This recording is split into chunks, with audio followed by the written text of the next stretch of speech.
Ele foi o inimigo número 1 da ditadura militar.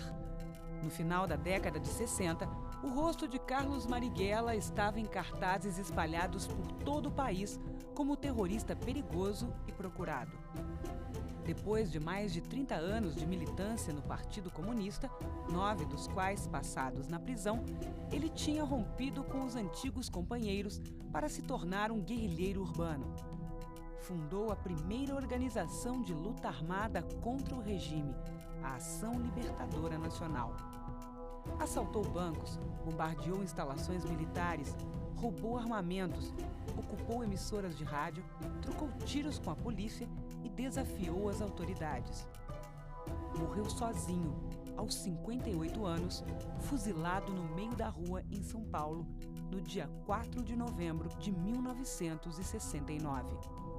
A operação envolveu mais de 40 policiais e o fogo cruzado entre os próprios agentes matou uma investigadora e feriu outro.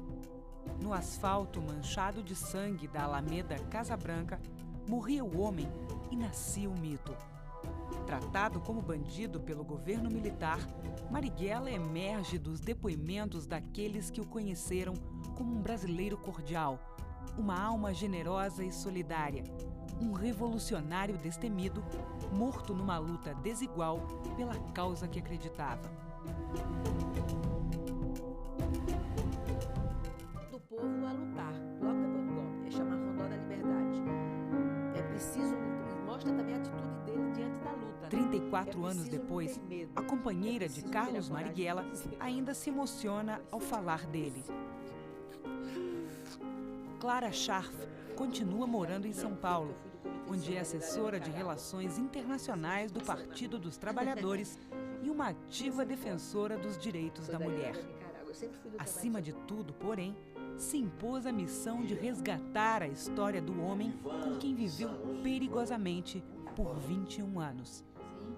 Nascida em 1925 em Maceió, Alagoas, filha de judeus russos emigrados, Clara Scharf já era filiada ao Partido Comunista antes de conhecer Carlos Marighella.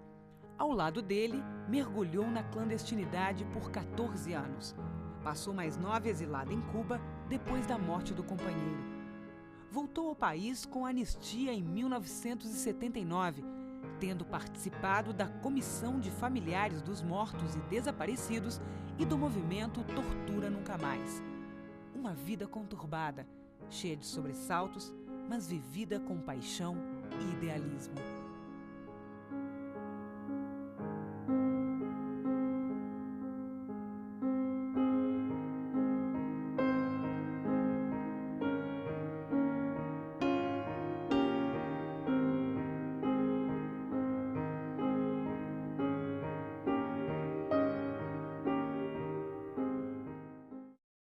Meu sonho era ser médica, não deu certo. Aí quis ser aviadora, também não deu certo. Todas as carreiras que eu queria, não pude seguir. Não só por problemas de ordem financeira, como também por preconceitos e tudo, né? Mas eu cheguei a trabalhar em Recife, que foi, aliás, meu primeiro emprego, na base naval norte-americana. Acho que ninguém está vivo que tenha trabalhado lá. Porque como eu sabia inglês naquela época, e sabia datilografia, que agora é computador tudo, né? Mas naquele tempo era máquina a Remington, né? Olivetti. E eu, como sabia datilografia e sabia inglês, daí eles estavam procurando gente na base naval e eu fiz o teste, passei e trabalhei lá como datilógrafa copista. Então, 42, 43, era uma época assim de efervescência, né? De luta, de protesto de estudantes, né? O povo queria que o Getúlio rompesse com os alemães, né? E realmente ele rompeu e depois se aliou aos americanos, né? Em troca do desenvolvimento da siderurgia, que esse era o projeto. Então eu acompanhava essa coisa estudantil, mas eu não era militante de nada ainda. Eu era uma moça rebelde, né? Rebelde contra a situação social de Maceió, eu particularmente, que era filha de judeus pobres, que ninguém acredita que tenha judeu pobre, né? Mas meu pai era pobre. Meu pai tinha um amigo judeu que tinha um filho comunista preso, né? E quando ele me disse que o rapaz tinha sido preso, eu fiquei preocupadíssima, porque achava que ele era ladrão, né? E quando eu fui perguntar, depois que ele saiu da cadeia, por que ele tinha sido preso, ele disse: eu fui preso porque eu sou comunista. Eu disse, o que é isso? Eu não sabia. Aí ele explicou, o comunismo é um... Depois eu explico, ele falou assim, depois eu explico. Aí um dia ele explicou. E o que era o comunismo? Ele falou assim, bom, um dia vai ter uma sociedade que vai faltar nada. Todo mundo vai ter comida, vai ter casa, vai poder estudar o que quiser, né? E não vai ter dinheiro. Vai ser uma sociedade de troca. Eu saí, então eu sou comunista. Eu me defini a partir daí, viu? Por essa sociedade que não ia ter dinheiro, ia ter troca e todo mundo ia ser feliz, né? Bom, esse sonho, eu acho que me acompanhou até hoje, né? É a utopia, né?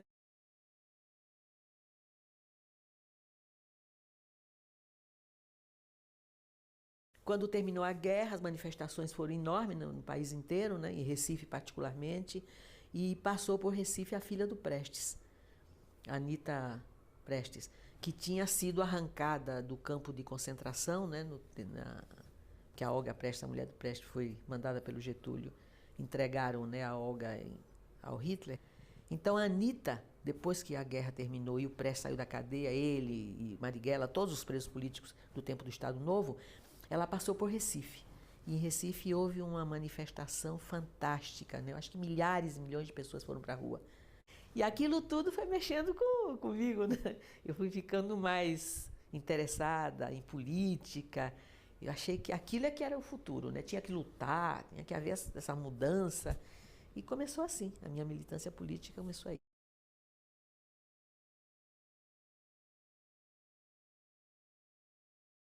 E não pude ser médica, mas eu pensei, bom, eu vou para o Rio, arranjo um emprego, mando chamar a família toda, né?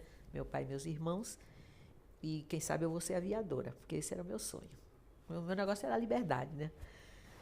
E cheguei no Rio, fui procurar, mas não podia, né? Porque naquele tempo nenhuma mulher podia pilotar avião.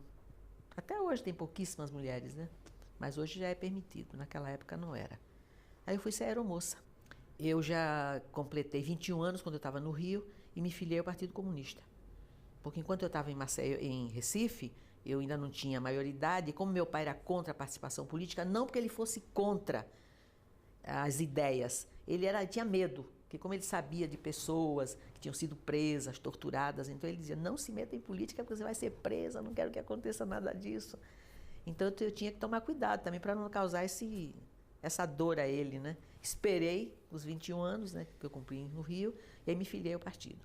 E aí eu comecei a militar assim ativamente, sendo aeromoça e depois quando eu deixei a aviação. Eu deixei, não sei se 1 ano e meio mais ou menos, tive muitas decepções, né?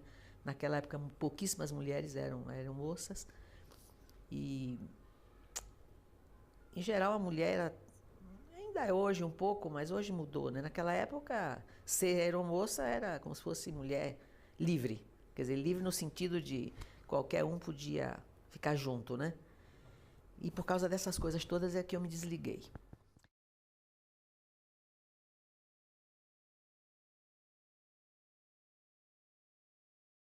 Nesse momento, quer dizer, 47, o Partido Comunista, que foi legalizado com o fim da Segunda Guerra Mundial, né? 45 o pessoal saiu da cadeia, 46 houve a primeira eleição, né? Os partidos todos foram legalizados e o Partido Comunista formou a bancada, né? Foi uma bancada assim de muito valor político, né? Eles tiveram um comportamento fantástico, defenderam todas as grandes bandeiras da soberania, da independência, da liberdade, dos direitos dos trabalhadores. O Marighella mesmo foi, entre aqueles deputados comunistas, talvez o mais combativo, né? Isso ficou caracterizado na história dele mesmo. Ele sempre era proposto para defender os pontos de vista da bancada, era muito ágil, né? Tinha um pensamento muito rápido e muito inteligente e também muito agitador assim na tribuna. Então ele foi um grande deputado junto com os outros. E existia naquela época no Rio a chamada fração parlamentar, que era uma espécie de assessoria coletiva. Por exemplo, hoje os deputados têm assessores, cada deputado. Naquele tempo a bancada toda tinha uma única assessoria, que era até na Avenida Rio Branco, lá no Rio. Nessa assessoria, a bancada toda recebia todos os materiais de informação ali. Se tinha que fazer discurso sobre economia, sobre medicina, o que fosse, era ali que recolhiam todos os dados. E o Marighella era o responsável por essa bancada, por essa fração parlamentar. E foi lá que eu comecei a namorar o Marighella, naquela época. Esse é o capítulo que depois eu vou contar, né?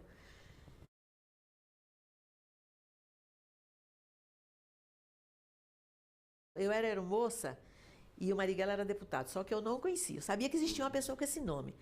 Naquela época existia a sede do Partido Comunista na Glória, lá no Rio. Era o prédio velho, né? Tinha um elevador bem velho lá.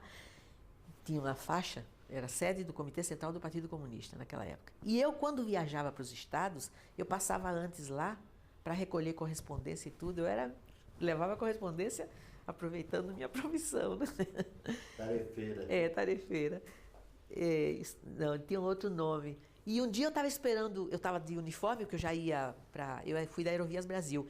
Eu estava já com a roupa para ir para o aeroporto e fui passar lá. Até o Amazonas era o secretário de organização naquela época, né? E fui para dizer, olha, eu estou indo para o norte, não sei o quê, né? Para levar alguma coisa. E quando eu estava esperando o elevador, vi aquele cidadão alto, Marighella era mulato, né? Que era uma mistura de filho de negra com italiano. Aquele homem alto, ele usava naquela época muito roupa, não era linho, era como se fosse um brim, que se usava muito no norte, na Bahia, Nordeste também, Norte e Nordeste. E ele estava parado esperando o elevador, mas eu nem sabia quem era. Não sabia que era o fulano, né, que se dizia que era o Marighella. E ele também não sabia quem eu era. Ficou admirado de ver uma aeromoça ali. Isso eu soube depois pelo Amazonas, né?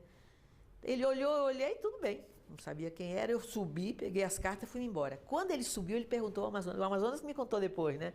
Disse assim, mas que está fazendo uma aeromoça aqui? Ele disse, você não conhece, é a Clara Schaff. Ela era aeromoça e militante do PT. Pronto.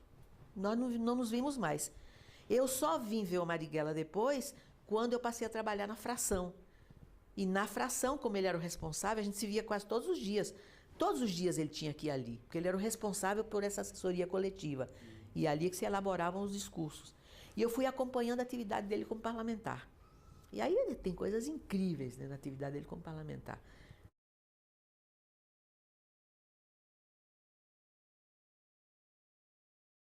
O Brasil tinha acordo com a Inglaterra, né? E tinha o negócio da importação do trigo, que vinha da Argentina, aquela empresa Bungenborn, nem sei se existe mais. Existe? Existe, né? E o trigo que chegava aqui era menos, aí misturavam com farinha de mandioca, e o pão, foi logo depois da guerra, né? E o pão foi ficando escuro e pequenininho, sabe esse pãozinho francês? E o Marighella, como deputado, recebia todos os protestos, né? Quando as pessoas começaram a reclamar, ele disse assim, manda trazer o pão, entrega o pão para mim, vai mandando. E ele começou a receber os pãezinhos, mas era um horror mesmo, viu? Pequeno, escuro, né? E ele foi acumulando. Só que ninguém entendia porque que ele estava juntando aquele pão, né? Naquele tempo, ele nem sabia que ele estava fazendo marketing. Mas ele sentou e, na hora de falar, quando ele foi chamado para falar, ele aí começou a meter o pau no acordo, né? Que era um absurdo, o Brasil depender, um país como o nosso, que não precisava, podia plantar trigo aqui, aquelas coisas. Foi fazendo o discurso, denunciou o acordo, denunciou a influência do capital inglês, aquela coisa toda. E na hora, para ele exemplificar, olha aqui é que o povo está sofrendo, né? Olha o pão que o povo está comendo. Ele abriu assim, o pão começou a cair. Viu? Foi uma cena inédita, que naquela época não tinha televisão, né? Teria sido uma coisa incrível, né?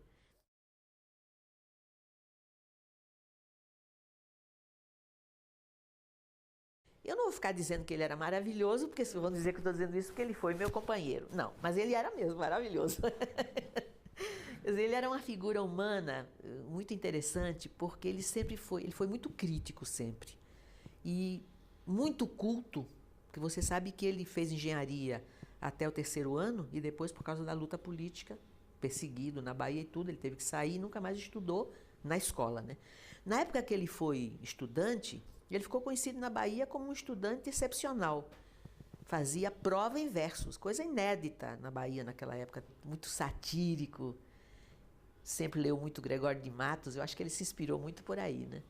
Ele tinha esse feitio. O fato dele ser filho de um italiano, operário mecânico, e ser filho de uma mulher negra, que era originária dos Alsáce, participaram muito das sublevações contra a escravidão, Isso forjou muito um caráter muito interessante, né? Porque ao mesmo tempo ele era doce, aquele jeito meigo, assim, que puxou muito o lado negro, ele era ativo, assim, aquele jeito alto, grande, tinha muito feitio, um pouco parecido com o pai e um pouco parecido com a mãe, né? E sempre muito solidário. Como ele sempre foi pobre, porque o pai tinha oficina mecânica e ele estudava engenharia, ele dava aula de desenho para poder estudar.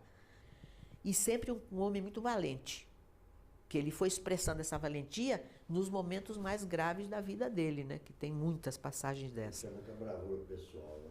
Muita bravura pessoal. Não era um cara vaidoso, não era, né? Apesar de ser uma figura incrível, né? Como ser humano e como político, mas ele era uma pessoa de uma simplicidade total e muito paciente. Uma característica interessantíssima dele. Sentava para ensinar, se você não... Qualquer estudante que procurasse, né? Mesmo depois, já ele dirigente, todo mundo que lidou com ele sabe disso. Ele tinha uma paciência enorme para explicar, para ensinar. Procurava falar português de maneira muito clara, para que as pessoas entendessem, a ponto dele, se ele fizesse um manifesto, por exemplo, e tivesse alguma pessoa de nível cultural mais baixo, ele lia para a pessoa, dizia assim, olha, eu vou ler um negócio aí, vê se você entende. E se a pessoa não entendesse, ele refazia.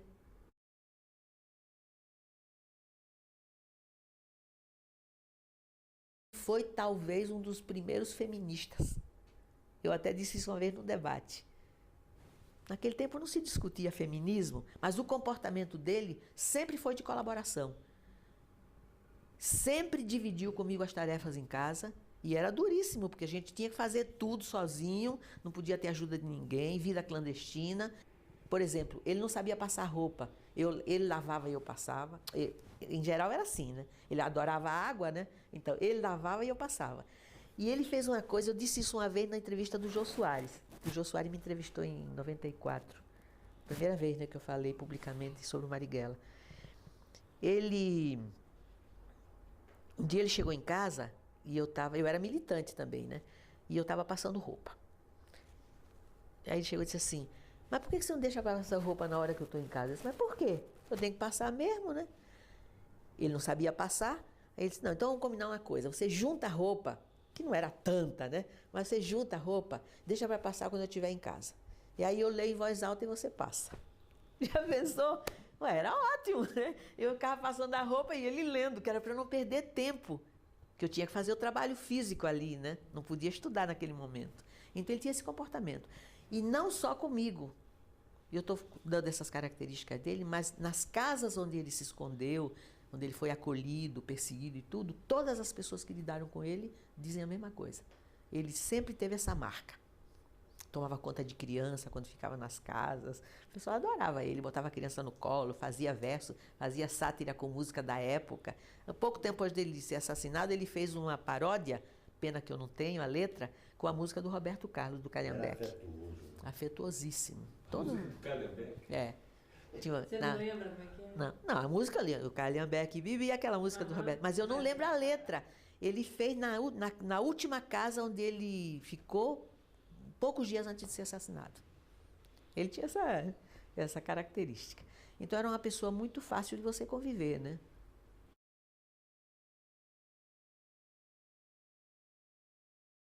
A primeira vez ele foi preso em 32, na Bahia.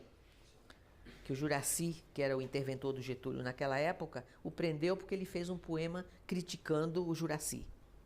Naquele tempo ele era estudante. Apanhou muito, foi solto. Foi preso depois em 36, quando já tinha havido o levante de 35, né? Ele, na Bahia, como ele estava já envolvido com a atividade política, ele foi muito perseguido e o mandaram para o Rio. Foi aí que ele suspendeu o estudo. Abandonou o estudo de engenharia, terceiro ano, e foi para o Rio de Janeiro. Ele ia ser responsável pela agitação e propaganda. Porque ele tinha muita facilidade para escrever e tudo, né?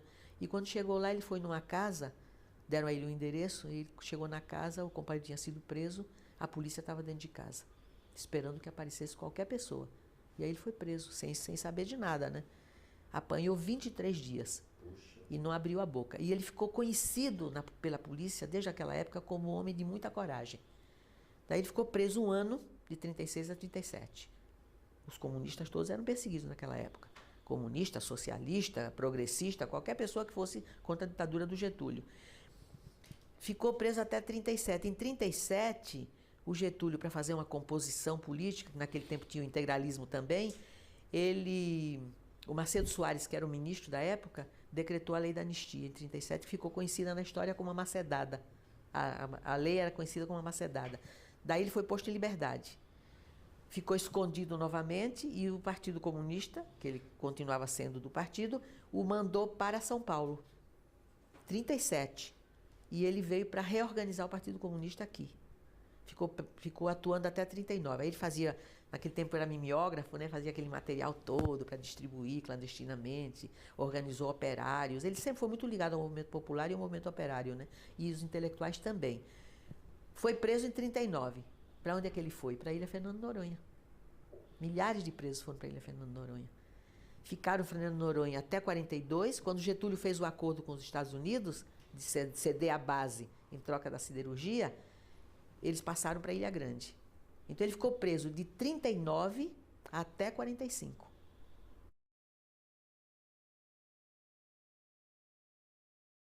Bom, ele, quando saiu da cadeia e foi deputado, que assombrava as pessoas pela inteligência, pelo conhecimento, muitas pessoas não sabiam que ele tinha estudado tanto na cadeia também. Quer dizer, ele teve a base até o 3º ano de engenharia e depois foi por conta própria mesmo. Ele estudava grego, italiano, inglês, francês, tudo ele estudou na cadeia. Eu sabia muito inglês, mas ele sabia mais do que eu escrevendo e traduzindo. Ele não sabia falar, porque como ele estudou sozinho, na cadeia, você é autodidata, aí você não conversa com ninguém. E ele teve uma coisa fantástica, que na cadeia ele criou a Universidade Popular. Ficou conhecida como Universidade Popular. O que era isso? Todas as pessoas, muitas pessoas estavam presas, de todas as profissões. Então, todas as pessoas que soubessem fazer alguma coisa ensinavam a outra. Então, eles criaram tudo. Uma troca. Era uma troca. Fizeram curso, desde curso, vamos dizer, de matemática, de línguas, de tudo, até marcenaria. Tudo que as pessoas soubessem fazer, ensinavam aos outros. E isso salvou todas as pessoas, praticamente, da depressão, né? Daquele sentimento. Você imagina, isolados na Ilha Fernando Noronha, não podia fugir, porque se fugisse tinha tubarão, né? Como é que ia fugir?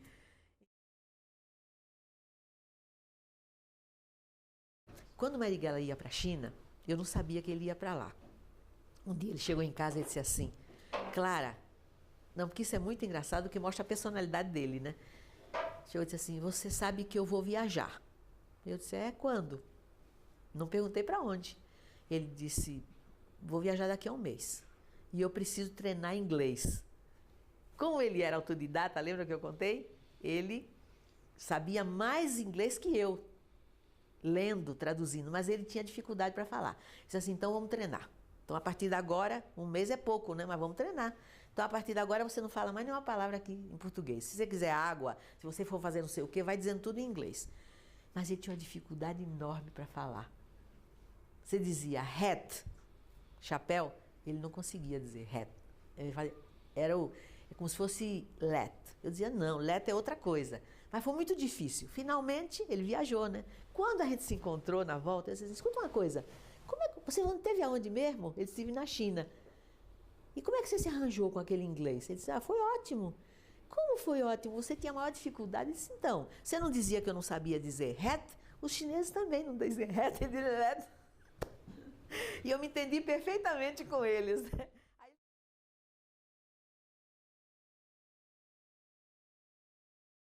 Marighella foi para a China e nesse mesmo período eu fui para Campinas. Quer dizer, eu ia com a incumbência de montar uma escola de formação política. Saí do Rio com a mala cheia de livros, etc. E quando cheguei em Campinas, fui presa. Porque o companheiro que foi me esperar, eu não conhecia, nunca tinha ido a Campinas. E o companheiro que foi me esperar era líder dos rodoviários. E estava clandestino também. E estava com prisão preventiva. Eu não sabia nada disso, né? Cheguei lá, desembarquei na estação. E enquanto ele foi me levar para uma casa onde eu ia ficar, para depois montar a escola e tudo, a polícia, eu suponho que tenha sido isso, né? A polícia o localizou, porque ele estava sendo procurado. E ele que foi me buscar na rodoviária. Olha que mancada, né? Daí, até ele me levar da casa, fazer mudança toda, a polícia localizou e cercou os dois. Como ele conhecia a cidade, ele conseguiu fugir. E eu fiquei ali. Comecei a gritar, abaixo a ditadura de Getúlio Vargas. Mas imagina, não tinha ninguém nessa polícia em volta de mim. Eu estava indignada, né? Eu tinha acabado de chegar na cidade, não tinha feito nada. E eu com a mala de livro cheia de... E tinha uma faixa linda, né? Japonesa, que um companheiro tinha ido a um congresso de trabalhadores agrícolas no Japão, não sei aonde. Linda a faixa. E eu tinha posto a faixa dentro da mala, né? Para mostrar que era, como é que se fazia em outros países. Eu nem sabia, dizia, viva os trabalhadores da agricultura, sei lá o que era uma coisa desse tipo. Quando eles me prenderam, que abriram a mala, que viram aquela faixa, também não sabiam o que queria dizer, nem perguntaram a ninguém, cheia de livros de economia política e tudo. O que saiu nos jornais? Que eles tinham prendido uma espiã comunista. Tanto que a imprensa da época dizia isso, né? Presa em Campinas, a espiã comunista cujo amante fugiu. O companheiro que se mandou, né, conseguiu fugir. Uma coisa assim absurda. Até que chegou o momento que eles resolveram me tirar de dentro da cela e me levaram lá para o fórum. Cheguei lá, o fórum cheio de polícia, parecia que eu era um monstro, né? Polícia por todo lado, com metralhadora e tudo. E eu fui para lá. Aí eu pensei comigo, bom, eu vou falar. O que eu vou falar? Estou pensando, vou dizer, né? E quando eu estou pensando como é que se eu ia dizer, diante dessa situação tão desigual, né? Entra um advogado, que já morreu, né? Um advogado maravilhoso daqui de São Paulo, Altivo Ovando. E o Altivo Ovando entra, ele usava um terno preto, e foi falar com o juiz. Estava começando as perguntas, né? Daí ele chegou lá e cochichou lá no ouvido do juiz, né? E o juiz fez assim e ele veio para perto de mim. E aí ele chegou e disse assim, que eu tinha que dar meu nome verdadeiro, porque senão eles não podiam impetrar habeas corpus. E eu sofri muito com isso, viu? Porque eu pensei que eu ia sair daquela cadeia sem eles saberem meu nome de verdade, para protestar contra o absurdo que era aquela prisão, né? Daí quando ele disse que eu tinha que dar o nome, não teve jeito. Quando o juiz perguntou, seu nome? Aí eu falei, Clara Scharf. Todo mundo, a imprensa toda que tinha acompanhado tudo, ficou... Aí ele perguntou, assim, a senhora é membro do Partido Comunista? Eu disse, não. A senhora é comunista? Eu disse, sou, com muito orgulho. Aí o pessoal do Rio impetrou um habeas corpus pelo Rio, alegando que eu era uma pessoa que eu tinha chegado em Campinas com a mala de livro, etc e tal, não tinha feito nada, nem tinha aberto o livro ainda, né? E aí eles firmaram a jurisprudência, foi firmada em consequência desse caso, que ter material, que eles diziam, material subversivo, não era crime. Era crime você ser apanhada distribuindo. A partir daí é que eles me soltaram.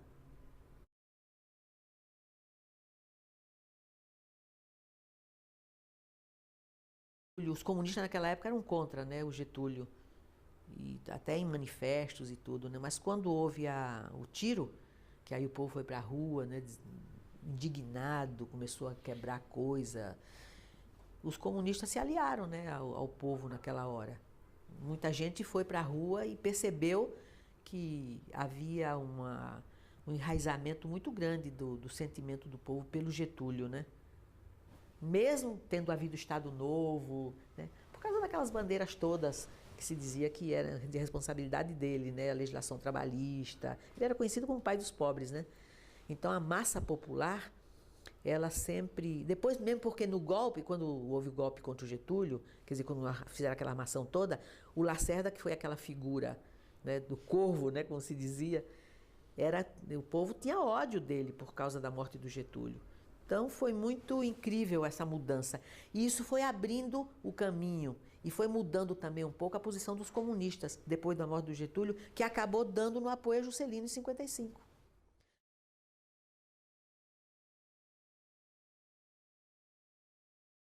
Quando Juscelino foi eleito, os comunistas já tinham feito um acordo com ele. Não sei se vocês sabem disso. Quem participou dessa conversa foi o Marighella, o Letelba Rodrigues, estão todos mortos, e o Jorge Amado. O acordo era o seguinte, se o Juscelino concordasse em respeitar liberdades no país e legalizasse o Partido Comunista, ele teria em troca o apoio à candidatura dele na presidência. E o Juscelino fez o acordo, só que ele não cumpriu depois de legalizar o partido, mas os comunistas ficaram legais. Ele não legalizou o registro formalmente. Inclusive, os comunistas e outras pessoas participaram dos comitês de apoio a Juscelino em 55. Eu mesma participei de um comitê no Rio. Todo mundo fazia campanha, né, de apoio a Juscelino. E os comunistas tinham sede na Cinelândia. Todo mundo perguntava assim, onde é que está o pessoal? Onde é que eu falo com o Marighella, com o Prestes? Assim, ali no prédio da Cinelândia, que eles alugaram lá um salão enorme. E lá o pessoal se encontrava, reunia, era tudo aberto. Então, nessa época, que era a época da liberdade, que foi sendo reconquistada, e que depois se juntou com o período do Jânio e depois do Jango, foi o período que nós, ele e eu, e muitos outros, nas suas diferentes casas, vivemos legais. Quer dizer, de 48 até 55, 56, aliás, quando nós alugamos a casa, no apartamento no Rio, nós nunca vivemos com o nome verdadeiro, porque era tudo clandestino, né? Em 56 é que nós pudemos viver pela primeira vez.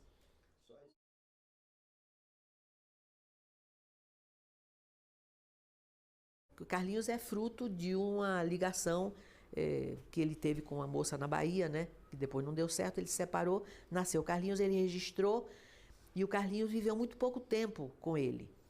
Só viveu com a gente na época da legalidade, essa que eu te falei, do tempo do Juscelino até o golpe. Ele morava com a gente, nós moramos lá no Rio, né, na Rua Correia Dutra, no Flamengo. E ele estudava num colégio. Quando veio o golpe, bom, enquanto nós vivemos juntos, ele conviveu com o pai todos os dias. Porque o Marighella chegava tarde, às vezes ensinava matemática a ele, tinha uma paciência danada, contava história. Ele adorava aquele pai, né? Porque o Marighella era mesmo carinhoso com todas as pessoas. E carinhoso com o filho também, né? Ele viveu 56, 57, 58, 59, 60, 61, 2, 3, 4, 8 anos. Viveu junto do pai. E aí foi ótimo, né? A gente ia no cinema junto, e conversava e brincava, dentro das possibilidades, né, do tempo. O Marighella gostava muito de ópera, e ele dava muita risada, o Carlinhos, que ele não era muito fã de ópera, mas ele também gostava de samba, aquelas coisas, né? Lia muito, muito, e ele influiu muito também no gosto do Carlinhos pela leitura. A convivência não podia ser 24 horas por dia, porque ele estava fazendo uma coisa e o filho outra, o filho estava estudando. Quando veio o golpe em 64, que nós tivemos que sair correndo de casa, que a polícia entrou pelo elevador e nós descemos pela escada, por isso que nós não fomos presos os dois naquele momento, ele foi expulso da escola só por causa do nome, Carlos Augusto Marighella. O Carlinhos foi expulso do colégio por causa do nome. Aí o que ele fez? Ele não podia vir morar com a gente, porque nós tínhamos saído de casa, perseguidos, né? A polícia entrou para prender naquele momento. E ele teve que voltar para a Bahia. E nunca mais ele viu o pai.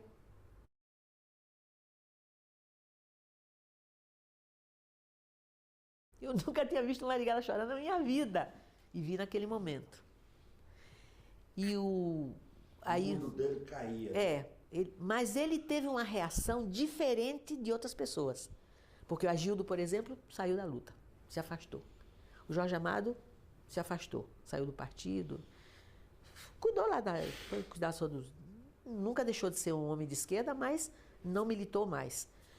E o Marighella se recompôs, né, depois, e começou a dizer que tinha que continuar a luta. E ele foi procurar, ele ia de casa em casa, aquele pessoal mais atuante, né, para convencê-los de que eles não deviam abandonar a luta por causa disso. Que aquilo tinha sido uma coisa imperdoável, mas que isso tinha acontecido lá, né? Mas que a gente devia continuar aqui e para que nunca acontecesse uma coisa dessa aqui nem em qualquer país que lutasse pelo socialismo, né?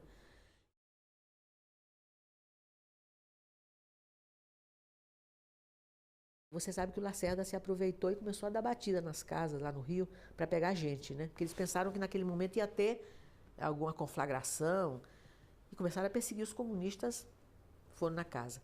E eles foram lá no apartamento. Chegaram lá, o Marighella não estava, ele estava na Bahia, eu estava sozinha. E a gente tinha um quarto e uma sala naquele apartamento. Então, quando ele não estava, eu não abria o sofá, a gente dormia no sofá. O sofá estava assim. E eu sozinha, pensando, bom, ele só deve chegar amanhã.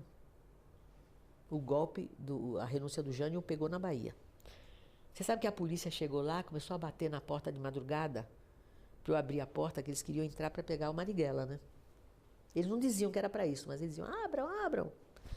E eu comecei a gritar, O prédio todo foi apanhado de surpresa, né? Entre aquele bando de policial com metralhadora e tudo, eles derrubaram a porta. E quando eles derrubaram a porta, eles olharam e ficaram admirados, porque o apartamento era pequeno, né? Viram, entraram no quarto, estava o sofá aberto de um lado só, correram na cozinha, que era pequena, no banheirinho, aí se deram conta, eles ficaram furiosos, porque eles pensavam que a gente vivia num baita apartamento, né? Só tinha livro. Foram embora. O Marighella voltou no dia seguinte e ele subiu tranquilamente, nem sabia o que tinha acontecido.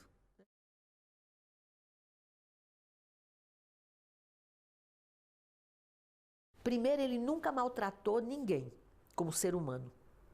Ele podia discordar de você, mas ele era incapaz de te dizer uma grosseria, de te xingar assim grosseiramente por não discordar. Ele podia não concordar, mas você era um ser humano que ele respeitava, mesmo com divergência. A mesma coisa ele fazia dentro do partido. Ele não concordava com muitas das coisas que aconteciam no partido, mas ele não dizia isso fora. Ele só dizia ali dentro na reunião. Quando aconteceu a renúncia do Jânio, teve depois a reunião do Comitê Central. Isso que eu sei no negócio do partido. E ele, na reunião, que foi em 1962, aqui em São Paulo, ele fez uma intervenção que ficou famosa na época. Fez uma crítica aos métodos de direção do partido. Contra a culto à personalidade do Prestes e propôs uma outra forma. Falou que o partido não estava preparado, tanto não estava preparado que teve a renúncia do Jânio e o partido não interferiu em nada, não tinha forma de se manifestar, nem a favor nem contra, porque estava totalmente despreparado. Ele achava que estava tudo maravilha, né? Que agora era liberdade, mais nada. E ele fez uma crítica ficou famosa essa crítica dele em 62. Mas ele continuou no partido.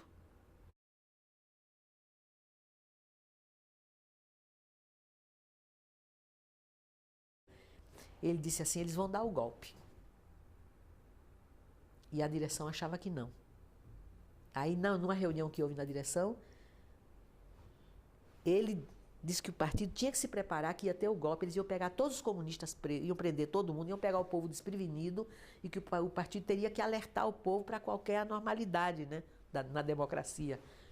Mas o Prestes estava tão convencido que estava tudo bem, que no dia 31 de março ele fez uma palestra na ABI, lá no Rio, e declarou que o golpe não ia acontecer e que se os golpistas levantassem a cabeça, o governo tinha um esquema militar que barraria o golpe. De 31 de março, na ABI. Não, 25 de março, eu acho, que foi o dia do aniversário, aniversário do partido. 25 de março. E o Marighella convencido que o golpe estava em plena marcha. O que ele fez? Ele saiu de casa, isso eu não sabia, eu soube depois, quando ele me avisou, né? Ele foi no lugar e arranjou uma casa de reserva.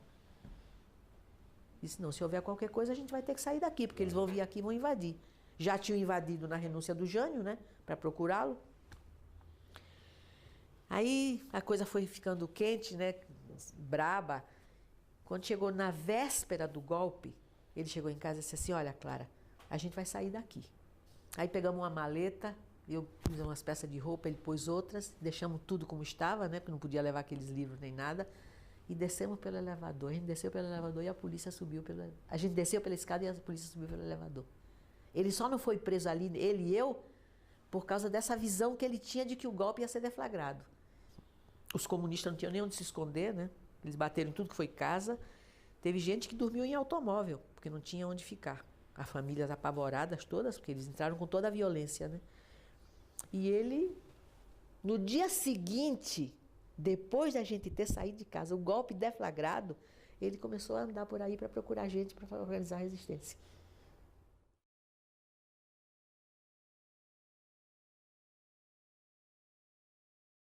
Um mês e 9 dias depois, ele foi baleado, uma coisa estúpida. Ele entrou no cinema, porque ele percebeu que ele estava sendo seguido.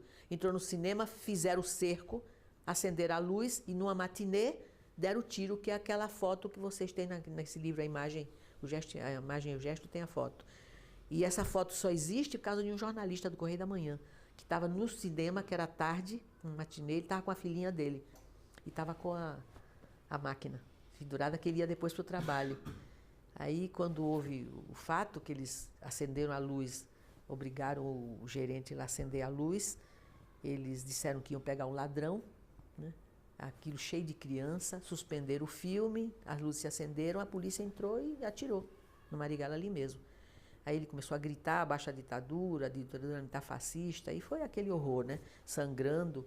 E esse jornalista tirou a foto na hora que estava sendo arrastado para ser posto no camburão e foi para o Correio da Manhã depois, deixou a filha em casa, foi para o Correio da Manhã e disse, olha o que acabou de acontecer. Porque era ditadura já, né? E o Correio deu a notícia. E aí protestou, todos os jornais protestaram contra esse tiro. Bom, aí ele ficou preso com o tiro, tiraram a bala, ficou preso 80 dias, naquelas condições. Você sabe que ele fez uma coisa incrível na cadeia. Não sei se você se lembra do nome do general Taurino Rezende, que inclusive tem um filho que também foi preso. Houve um movimento de opinião muito forte de que havia tortura na cadeia e tudo, e o Taurino foi visitar, formaram ele era da CGI, né, daquelas comissões, né, gerais de inquérito, e ele foi na cadeia. Ele foi meio a contragosto, porque o filho dele estava preso, acho que ele em Recife, e ele foi visitar a cadeia. E o Marighella, que estava preso, com a marca da bala, no meio daqueles presos todos, na hora que o Taurino começou a percorrer as celas, ali no Rio, ele arrancou a camisa e fez um discurso lá, em defesa de todos os presos que estavam lá. Tinha gente que ficou cega, porque teve gente que ficou com os pés machucados, porque eles botaram lata com aquelas pontas e a pessoa tinha que pisar ali, eles torturavam a pessoa ali, ficava com os pés todos feridos, fizeram coisas horríveis. Ele arrancou a camisa e, lascou um discurso. O Taurino ficou em pânico. E teve que ir embora, ele não aguentou ficar, porque ele perdeu 19 quilos, e a gente preocupadíssima com a saúde dele, né? Porque quando ele foi solto, o Boré, aquele bandido, né, falou assim, vocês vão ver, esse homem vai sair, ele teve que soltar por causa do habeas corpus, o primeiro não, o segundo, foi até o Sobral Pinto que impetrou o habeas corpus. Ele disse assim, eu vou soltar esse homem porque a justiça me obriga, mas vocês vão ver, esse homem não vai parar de lutar, vocês vão ver o que ele vai aprontar. Falou assim mesmo. Bom, o Marighella saiu de lá, nós ficamos super preocupados com ele, né, magro, né, assim, ansioso para fazer coisas, né? Bom, foi posto em liberdade, o que ele fez quando ele saiu da cadeia? A primeira coisa é que ele visitou todas as redações de todos os jornais do Rio de Janeiro. Todas. Desde o Jornal do Brasil, o Correio da Manhã, até o Dia, que era chamado o Jornal do Sangue, né? Porque a luta democrática, que era do Tenório Cavalcante. Aí ele foi em todos os jornais, tirava o paletó, tirava a camisa e mostrava, olha, foi assim que deram o tiro. O pessoal da imprensa ficou assim, emocionado, né? Ele explicando e denunciando a ditadura. Essas fotos ficaram famosas no mundo, inclusive.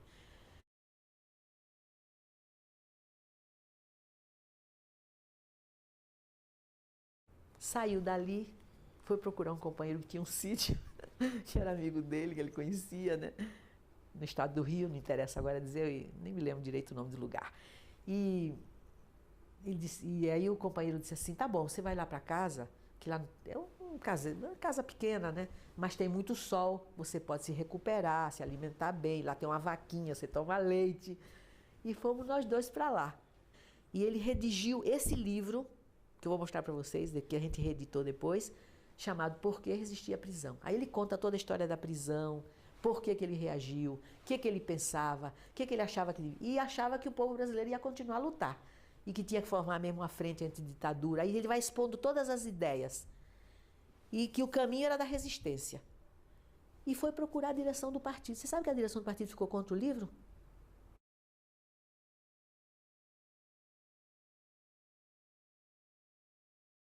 Um setor era a favor das posições do Prestes, de que naquele tempo não podia fazer nenhum tipo de resistência como Marighella queria, né? Não era resistência armada que ele estava propondo ainda.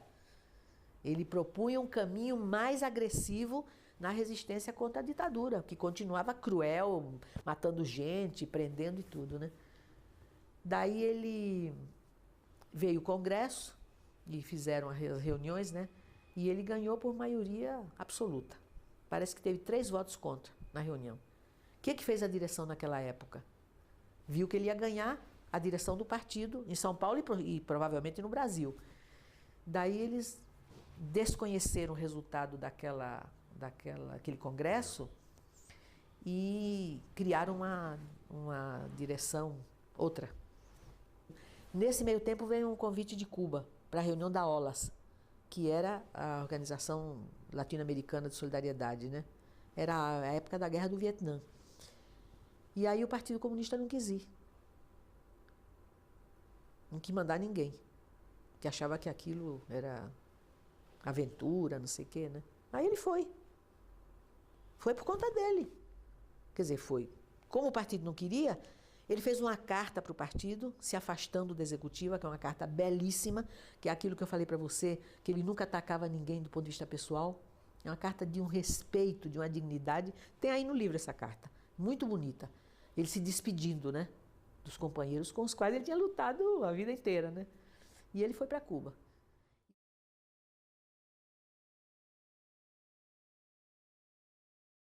Lá ele recebeu a notícia da morte do Che, tanto que o livro, o texto que ele escreveu, algumas questões sobre guerrilha no Brasil, é dedicado ao Che, no título, né? Voltou quase no fim do ano, né, 67, e aí ele começou, bom, aí ele já não era do partido, ele tinha se afastado, né? Eles disseram que ele foi expulso, mas ele se afastou antes, né? E ele achou que tinha que buscar um outro caminho. Daí surgiu a ideia de se formar um outro partido, que é o Apolônio, o Gorender, que entraram nessa tese. Mário Alves, mas ele não. Ele disse que não era o caso. Ele achava o seguinte, ele achava que se formasse um outro partido, seria também de cima para baixo. Ele achava que não podia mais ser assim. Que estava provado que o Partido Comunista não teve condições de enfrentar a ditadura. Exatamente porque tinha essa estrutura. Ele achava isso, né? E também porque tinha uma linha errada. Daí ele achou que a única forma de se enfrentar a ditadura é através da ação. E aí ele propôs, primeiro se formou o agrupamento comunista, e o agrupamento comunista depois evoluiu para a ação de libertação nacional.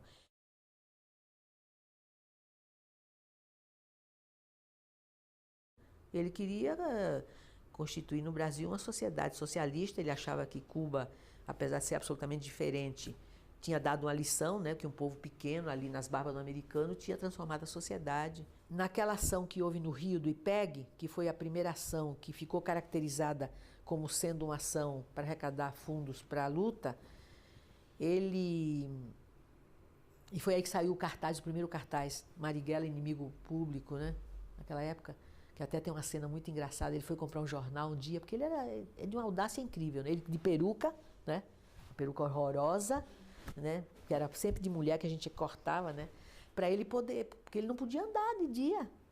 Ele grande daquele jeito, né? Qualquer pessoa reconhecia, né, ele era muito conhecido.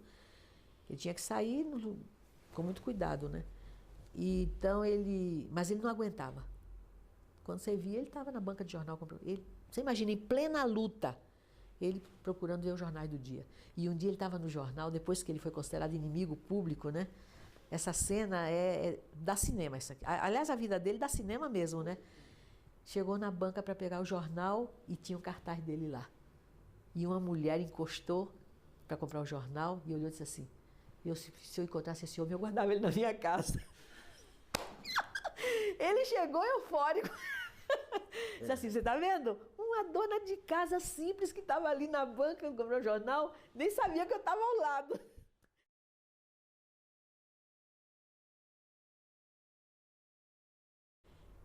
Ele não era a favor desse sequestro naquele momento. Isso é muito interessante, historicamente falando.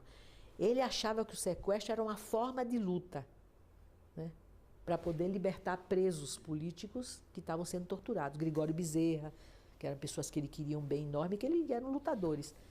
Mas ele achava que não era aquele o momento. Quer dizer, não estava decidido que ia ser ali. Mas o Toledo, que naquele tempo tinha um papel importante, e outras pessoas que participaram daquela ação, fizeram a observação toda na embaixada e tudo, e fizeram o sequestro. Ele estava vindo para São Paulo, ele podia ter sido preso na estrada. Mas, quando o sequestro se deu, que ele viu que o fato tinha acontecido, ele disse, não, agora tem que libertar os presos políticos. Daí o manifesto é de autoria dele. Aí ele fez o manifesto, que é belíssimo, né? E conclama o povo a apoiar a ação que era para libertar, não era para matar o embaixador nem nada, era para fazer a troca, né, pelos presos políticos. Mas uma das condições era que o manifesto fosse lido pelas estações de rádio. Que enquanto eles não lessem, eles não soltavam o embaixador. E você sabe que foi a primeira grande vitória ali, porque todas as emissoras tiveram que dar. Foi uma rede. E tiveram que ler o manifesto. Foi um assombro aquilo, né? Em seguida eles soltaram o embaixador.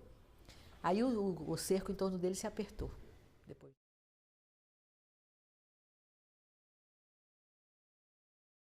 Nesse tempo ele já tinha estabelecido relações com os dominicanos também, né? Que os dominicanos, ele achou que os dominicanos iam colaborar muito numa situação de dificuldade de tirar gente do país. Achava também que os dominicanos podiam percorrer as estradas do Brasil para dizer os caminhos por onde a luta podia se desenvolver. E ele foi estreitando a relação com os dominicanos. Nesse dia, 4 de novembro, os dominicanos estavam presos, foram torturados, não aguentaram e a polícia queria saber como é que eles se encontravam com Marighella. Aí eles deram o local e tudo. Disseram, a gente se encontra na Alameda Casa Branca. E como é que vocês marcam? Aí eles deram o serviço todo, né? Se ele liga para a livraria Duas Cidades e a pessoa atende, se disser que está tudo bem, significa para ele que ele pode ir lá. E foi o que aconteceu. Os curas foram torturados, foram trazidos do Rio para São Paulo, presos aqui no DOPS, tanto que o pessoal todo que estava preso viu quando eles foram retirados da cela. Não sei se todos viram, mas muitos viram. A polícia pegou os dois, botou dentro de um Volks, e o Volks era de um companheiro, engenheiro, e o Marighella conhecia esse Volks, era um Volks azul. Então, quando ele chegou lá, ele viu o Volks, ele disse, bom, estão ali, né?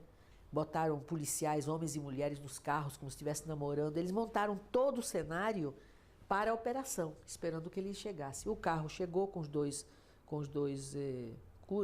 padres, ficou lá, e ele ia entrar e se encontrar com os padres. Ele ia entrar no carro, conversar com os padres, depois ia embora, né? E ele ia acertar a coisa de tirar gente do Brasil, porque ele estava preocupado com a vida do Toledo, com outros companheiros que estavam muito ameaçados e que eram frágeis fisicamente. Ele estava preocupadíssimo com isso. Toledo, por exemplo, que era uma pessoa que tinha problema de saúde, né? O sonho dele era tirar o Toledo daqui. E aí o Marighella, não sei onde ele estava, porque ele passou o dia todo fora, esteve em vários lugares, e alguém o levou para lá. Esse companheiro, que era dono do apartamento onde nós tínhamos ficado os últimos dias, e de onde ele saiu de madrugada, no dia 4, às 8 horas, ele combinou pegar o Marighella, 8h30, que o Marighella ia se encontrar com os dois pares às 8 horas da noite, e às 8h30 ele ia buscá-lo para trazê-lo de novo para esse apartamento onde eu estava, né? Daí ele chegou um pouco cedo, aí foi tomar um chopp, estava muito calor, ele foi entrar no shopping. Quando ele ia entrando na rua, que era para pegar o Marighella e trazer no carro, ele conta isso no depoimento, porque isso ninguém viu, eu não vi, que eu não estava lá.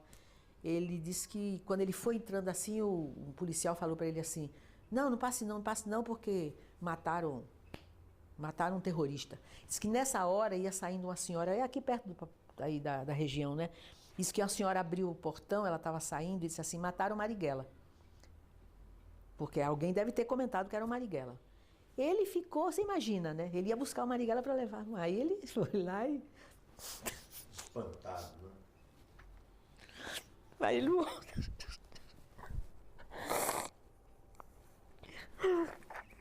Aí ele chegou lá, ele foi de 8h30. Aí ele voltou correndo, né, lá para o apartamento, chegou lá e disse assim, eu disse, cadê o Marighella? Ele disse assim, claro, tem uma notícia para te dar, Marighella foi assassinado.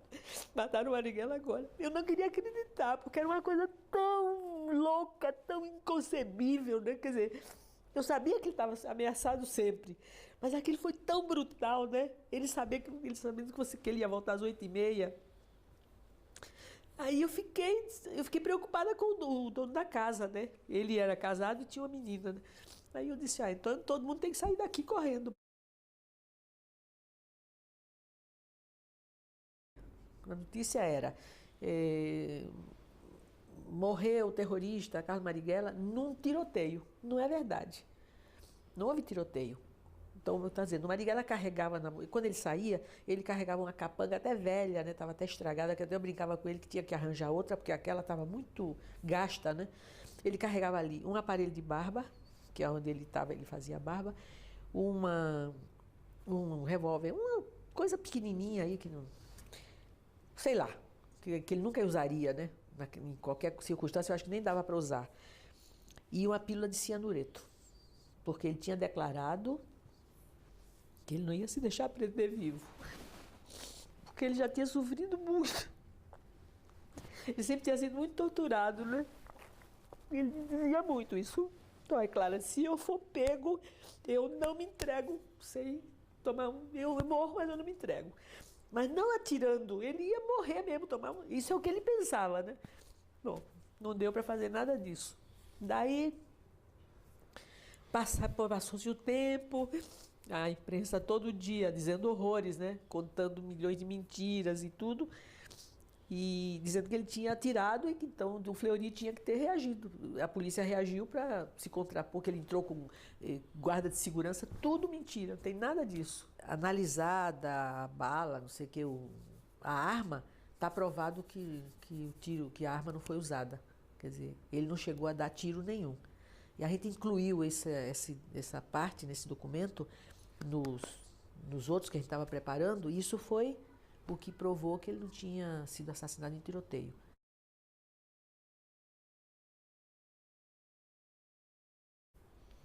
Eu, depois de bastante tempo, fui para o exílio, né?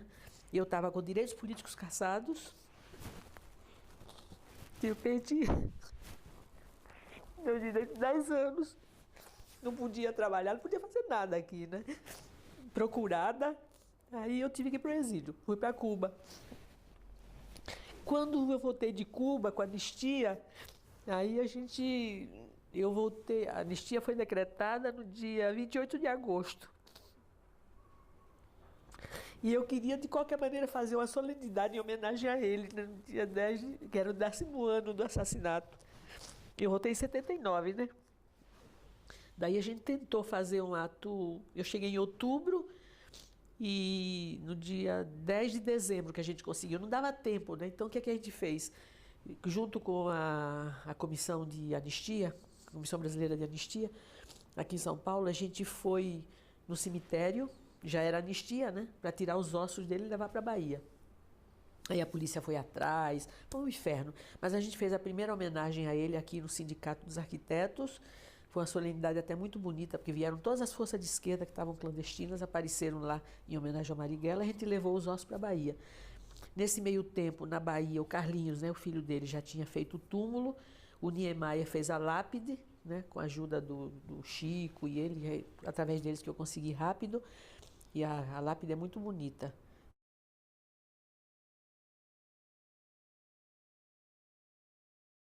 Se a ditadura não tivesse feito o que fez com Marighella e tantos outros, se os norte-americanos não tivessem, depois da Segunda Guerra Mundial, vamos dizer, para voltar um pouquinho para trás, não tivesse pressionado o governo do Dutra para caçar o registro do Partido Comunista e caçar o mandato dos deputados, numa ingerência nos assuntos e na política brasileira, o caminho do Brasil teria sido diferente.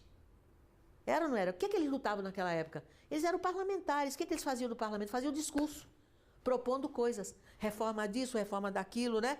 Lei tal, defesa da Petrobras. Era isso. Quer dizer, por que esses homens entraram na luta? Tem que ver, né? Porque você pensa assim, puxa, aí você vê hoje. Não é ótimo a gente estar na democracia que foi conquistada graças aos caminhos percorridos por todos esses homens e mulheres. É preciso não ter medo, é preciso ter a coragem de dizer: o homem deve ser livre. O amor é que não se detém ante nenhum obstáculo e pode mesmo existir quando não se é livre. E, no entanto, ele é em si mesmo a expressão mais elevada do que houver de mais livre em todas as gamas do humano sentimento. É preciso não ter medo, é preciso ter a coragem de dizer.